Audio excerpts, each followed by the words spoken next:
Audio Jungle.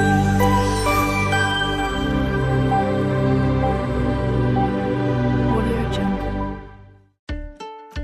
Hello everyone, જય શ્રી કૃષ્ણ. મારી ચેનલમાં તમારું સ્વાગત છે.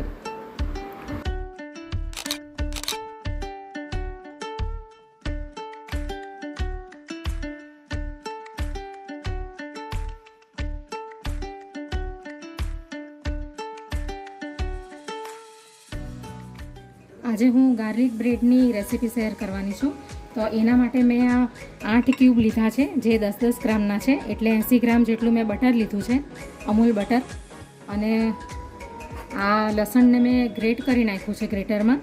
તો આ લસણ લગભગ 20 કળી જેટલું લસણ છે. ધીમી આંચ પર જ એને મેલ્ટ કરવાનું છે. ફાસ્ટ ગેસ રાખશું તો બટર નીચેથી ચોંટી જશે.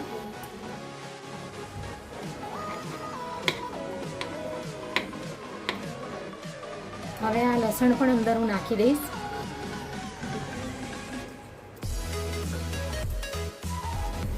હવે બટર આપણું મેલ્ટ થઈ ગયું છે. લસણ એટલા માટે અંદર નાખ્યું કે એનો કાચો સ્વાદ જે આવે છે લસણનો તે બધો ચાલ્યો જાય. તો હવે આપણું લસણ પણ અંદર બરાબર શેકાઈ ગયું છે બટરની અંદર. હવે આપણે ગેસ બંધ કરી દઈએ. હવે એને થોડુંક ઠંડુ થવા માટે મૂકી દઈશું. હવે ગાર્લિક અને આ બટર ઠંડુ થાય ત્યાં સુધી આપણે આ ચીઝનો મસાલો રેડી કરી લઈએ. તો એની અંદર હું આ થોડાક ધાણા ઝીણા કાપેલા એ અંદર નાખી દઈશ. આ ચીલી ફ્લેક્સ છે, જે મેં ઘરે જ મિક્સીની અંદર સૂકા મરચાં નાખીને તૈયાર કરી લીધું છે. એ 1 ચમચી નાખી દઈશ અંદર. અને આ ઓરેગાનો છે, 1 ચમચી અંદર નાખી દઈશ. અંદર હું સોલ્ટ નાખી દઈશ, કારણ કે ચીઝની અંદર પણ સોલ્ટ આવે અને બટરની અંદર પણ આવે અને બ્રેડની અંદર તો આવે જ. એટલે થોડુંક માપસર મીઠું નાખવાનું. આમ તો નહીં નાખે તો પણ ચાલે. હવે એને મિક્સ કરી લઈશું. આને આપણે પછી ઉપયોગમાં લેશું. તો હવે આપણે આ ગેસ પર નોનસ્ટિક તવી મૂકી દીધી છે. હવે આપણે એની ઉપર આ બટર લગાવી દઈશું. હવે આપણે આ બ્રેડ એક સાઈડથી શેકી લઈશું. એક સાઈડે એને બરાબર શેકાવા દઈશું. હવે આપણે એને પલટાવી લઈશું. બસ આ ટાઈપના જ શેકવાના છે, વધારે નથી શેકવાના.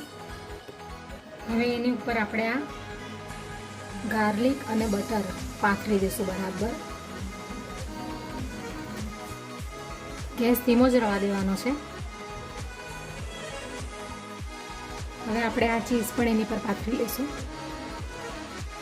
આ રીતે બધું ચીઝ પાથરી લેવાનું છે મસાલાવાળું. અને થોડુંક આ ચીલી ફ્લેક્સ ઉપરથી નાખી દઈશું. આમ તો અંદર નાખેલું જ છે, પણ થોડુંક સારો કલર આવે એટલા માટે ઉપરથી થોડુંક નાખી દઈશું. થોડુંક ઓરેગાનો પણ નાખી દઈશું, ચપટી જેટલું. હવે આપણે એને ઢાંકી લઈશું. આવી રીતે ચીઝ મેલ્ટ થઈ જાય પછી કાઢી લઈશું. ધીમા તાપે રાખવાનું છે. ફાસ્ટ ગેસ રાખશો તો નીચેથી બધા બ્રેડ બળી જશે. તો હવે આ ગાર્લિક બ્રેડ તૈયાર થઈ ગયા છે. આવી રીતે તમે બ્રેડ પિઝા બી બનાવી શકો. હવે આપણે એને ડીશમાં કાઢી લઈશું.